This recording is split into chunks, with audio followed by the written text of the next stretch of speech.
in one, and we are live with Mr. Sean ONeil. Sean, how are you today? No, I'm doing fantastic, Kelly. Great to see you again. It is great to see you too. You look like you are in a nature preserve of some sort. Is that right? Well, we're in it's family reunion time, and I'm out here with our family in Long Island and enjoying the beautiful weather. A little bit muggy today, but we'll get in the pool later. When people think of Long Island, they don't, in my mind as someone from the Midwest, when you talk about New York or Long Island, which I associate with the New York city proper, you don't think of a lot of trees, but it looks like there's a lot of countryside where you are. It's rather agrarian, especially as you get farther and farther out. There's farms, and I feel like I'm back in Wisconsin at times. Nice. Very nice. So today brought you on because I wanted to talk about the state of the nuclear energy field. You're involved with a startup, Deep Geo Incorporated, and Deep Geo is a nuclear spent fuel repository in addition to some nuclear creation more recently. And so what is the state of Deep Geo first before we get into what's happening in nuclear? What are they doing? Is it just taking people's spent nuclear fuel and storing it, or what else are they doing? Yeah, that's really where it all starts, right? And everyone everyone knows that the world lacks a viable solution, a long-term solution for how we manage spent nuclear fuel. At the end of the day, most classic reactors, deep water reactors that are currently deployed all around the world, you're going to have a lot of material that ultimately gets to the point that it's no longer economically feasible to extract energy out of that stuff, and that's what we call spent nuclear fuel. Currently, it resides in the reactors where it was formed. So here, in Minnesota, we've got 2 nuclear reactors. A lot of that spent nuclear fuel is literally sitting inside the reactor right now. And then at a certain point, that reactor fills up. And you're either going to shut the dang thing down, or you're going to have to take some of that out and store it. And what we do in Minnesota, very, very common, is you put it in dry casks. And these are big. Think of about the good size of a Amazon delivery truck. And in the middle of that, it's got about like this much spent nuclear fuel because it's hot. It's hot when it comes out and it starts to cool down, but that stuff's going to be radioactive. It's going to be dangerous, and it's going to be hot for, and I'm not a scientist here, but thinking hundreds of thousands of years. So that's where we are, as that stuff. So that stuff is sitting in nuclear the spent fuel. I didn't know that. So is that one primary reason they have to shut these facilities down after 50 years of use, is they just get full of the spent nuclear fuel and there's no place else to put them? Exactly. I remember it's been a while, but it was in the last 20 years or something where one of the reactors in Minnesota had got to the point where it was full, where after a certain period of time, I can't remember, somewhere around 50 years, then it's it. You gotta decommission the whole thing because that reactor, and that's a $1 billion investment, right? That now has played itself out unless you can take that fuel out and do something with it. Around the world, especially in the United States, it's challenging, right? Because now you've got this thing that's pretty contained inside the reactor, and now you need to take it out and put it on dry land inside one of these protective casks. Now, obviously, those protective casks, if we had a scientist on here that could describe all the safety mechanisms around that thing, these are safe. They're allowed in the United States and many countries around the world. But ultimately, is that thing going to sit there for 100,000 years? And that's where Deep Geo has been driving the permanent solution to the spent nuclear fuel problem, and that is a deep geological storage facility. There's a few different approaches that have been taken and proven in the world when it comes to the storage of this spent nuclear fuel underground.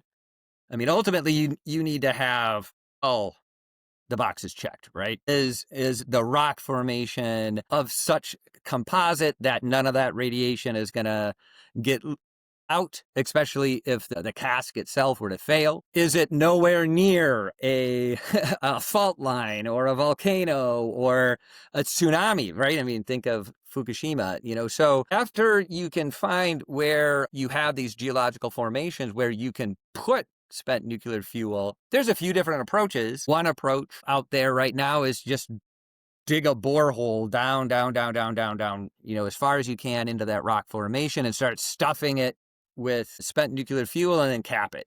That's we call it the walk away approach, right? Deep Geo takes a different approach, which is more like a warehouse. We think of spent nuclear fuel as an extremely valuable asset now and for, centuries in the future. And so our approach is much more intensive. This warehouse is, start once again with a mine going deep into a very strong geological formation, and then corridors going out into where we are going to store that spent nuclear fuel safely. But the retrieval of that spent nuclear fuel is the differentiator in the Deep Geo approach, because, now, and actually very rapidly now, there's becoming more and more interest in how that spent nuclear fuel could be utilized. And who knows in the future where science may bring us to the point that that stuff becomes even more valuable and you're going to want to pull it back out and use it for something else that the competing approach of burying it and then forgetting about it does not allow. So I worry about things like the groundwater. That's the groundwater and air contamination. Are there countries that are using one or the other approach right now that you could list? Well, that's exactly the type of work that goes into the geological analysis. Is no way can this possibly contaminate any groundwater. How can we make sure that there's not going to be any tectonic shifts that could bring groundwater in? And so it's Like, really, are there countries though, like in Europe, for example, that are already using this, the technologies at all or not? and well, Finland is the leader, in my opinion. I'm just one guy speaking here, and starting out with these warehouse underground approach. They've been able to select geological locations that have all of the check boxes checked and are starting down that journey right now of making a warehouse underground where that material can be stored very safely and retrieved as appropriate. So Finland's already doing this, and they're doing it in Finland, and it's safe in the Finland. Obviously, Finland is right next to Sweden and in Norway, and so they probably are uh, at least, Yeah, yeah. there's a couple different It's countries that are looking into these types of repositories to solve their own challenges. But Deep Geo looks at it a little differently. I mean, we have the international perspective because any country could, if they have the geology that will support it, solve the problem for themselves. Japan is a great example of a country that doesn't. Right? They're sitting there right on the ring of fire, and they need to get it out of their country ultimately. Taiwan, another fantastic example of a country that has had nuclear power for decades, and for geopolitical reasons that are obviously evident to any of our listeners. They want to get that spent nuclear fuel out of their island. But there are countries, that you mentioned in Europe, that do have the ability to store and solve their own problem. And this is where Deep Geo kind of flips it around and looks at the economics of the actual repository, because there's a risk, right? There is a risk in any human endeavor. There are unforeseen, as Rumsfeld would say, the unknown unknowns that ultimately could come about at any point in the future. Therefore, the insurance policy, and I've spent most of my career in the insurance business in one form or another. The insurance policy that you would imagine that would be required for a deep geological repository is going to be rather expensive for any single country to be able to bear economically. But, in the insurance business, health insurance, is my forte. How do you make an effective policy? Is you bring a lot of people into your health insurance policy or your car insurance policy, right? The more cars that are insured, the more economically feasible it is to be able to withstand, an unseen event, an illness in healthcare, an accident and in the automobile world. And so as people were looking at what the insurance policy would look like on one of these single country repositories, it became very evident that unless you are approaching this at an international level and having a number of countries all participating in an international deep geological repository, the economics of literally the insurance policy were just not going to work. And so when I think of deep geo, I mean, we're into mining, we're into storing nuclear fuel, but ultimately deep geo is an insurance vehicle.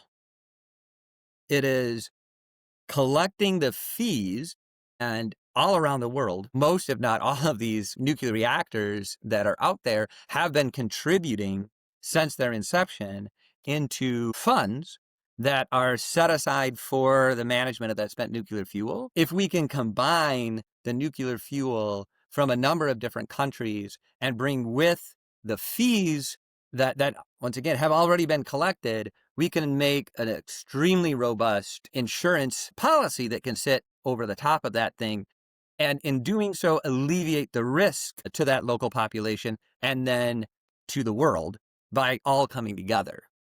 And And that so it would be it fund would is really it. Yeah, go ahead. so it would be using that finished technology, in essence, the underground storage that can be accessed in case it needs to be. This technology. I've read recently that there are companies out there, like Bill Gates has a company that's working on spent nuclear fuel and taking it and working with it and getting more energy out of it until the goal becoming it's inert, and so it's a completely safe rock that's all the energy has been taken out. So I could see how that concept of having access to it makes sense. What countries are open to taking it on? Obviously there's a lot of financial benefit, but from a safety perspective and a cultural awareness and scientific perspective, a population needs to have a level of education and comfort to do that. So what countries are out there? Finland would be one,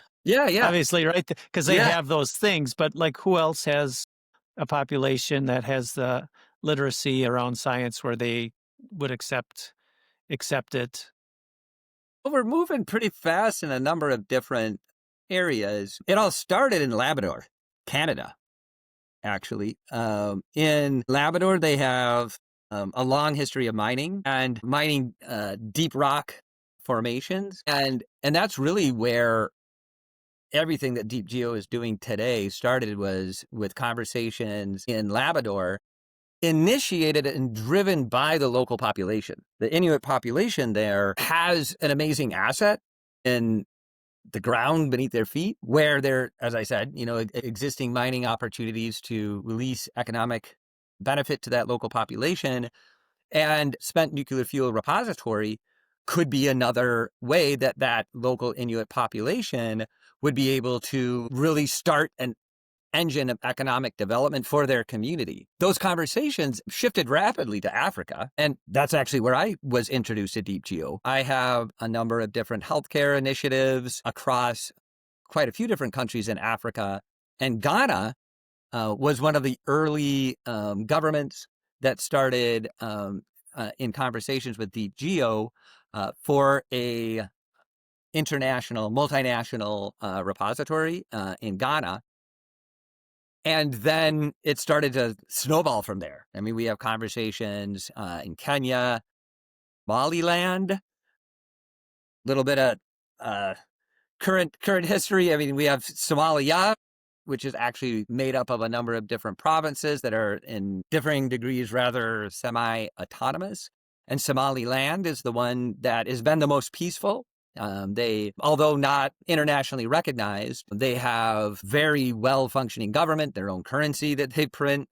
And so Somaliland is another place that we've gotten both with the local population and then with the region, and seeing where some of the developments in the Gulf, where we're starting to see both nuclear reactors being built and planned and funded, and having a spent nuclear fuel repository right in their backyard would be rather advantageous. So it's moving very rapidly in Africa. And in Africa, it really, replicates that model that we first saw in Labrador, where you have communities that lack, economic development, and bringing in a driving force of this spent nuclear fuel repository and the fund that makes up that insurance policy, and then using that fund, we call it the trust fund, use that trust fund as a way to give back to the community that's hosting that international asset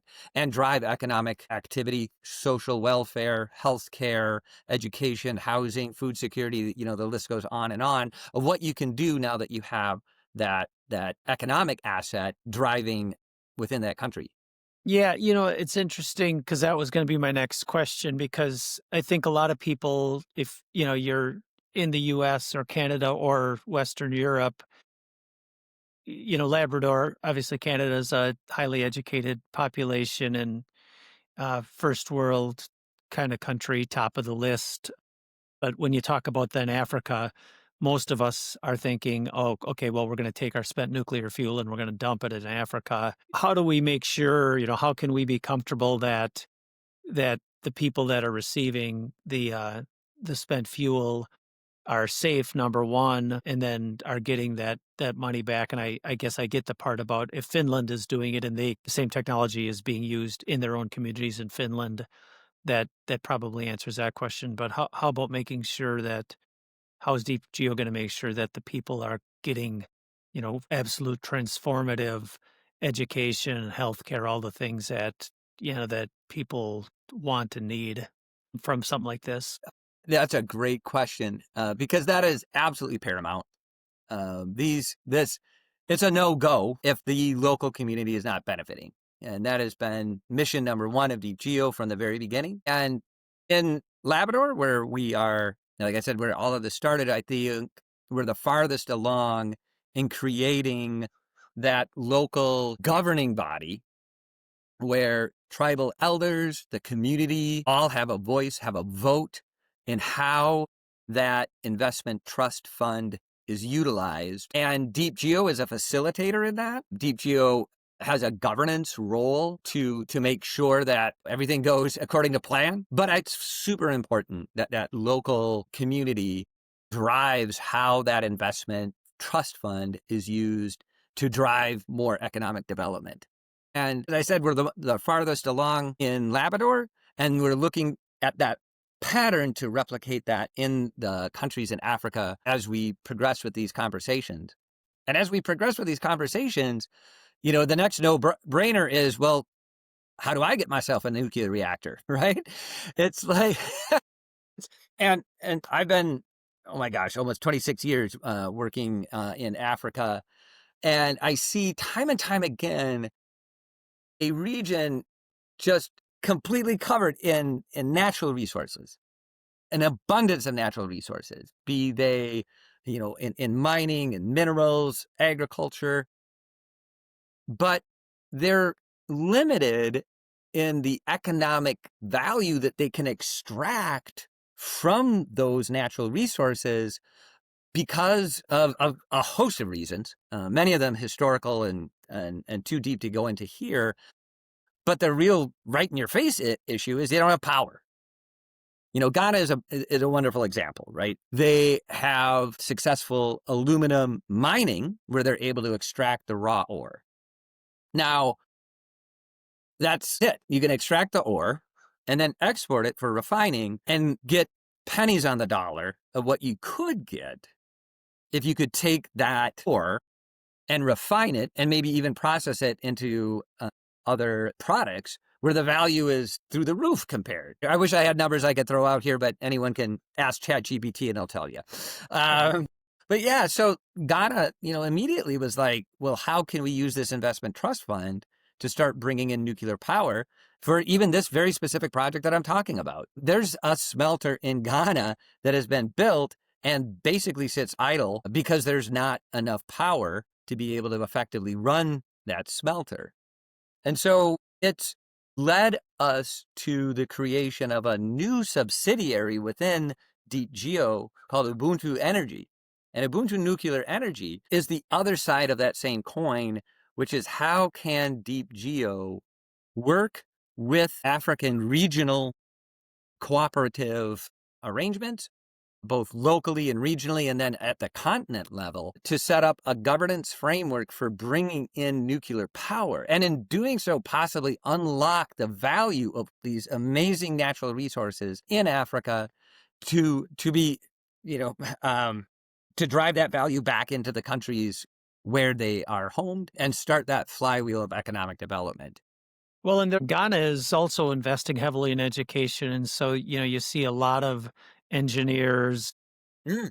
software, data science kind of people coming out of Ghana, particularly in the last 10 years. So I'm assuming if they get the right investment, they're going to move from a manufacturing environment more to a services based, higher economic income per capita kind of model. That'll require a lot of energy to run computers and data farms and all the stuff that the U.S. and Canada and Western Europe has to maintain service industry level jobs. Mm-hmm. So that's cool.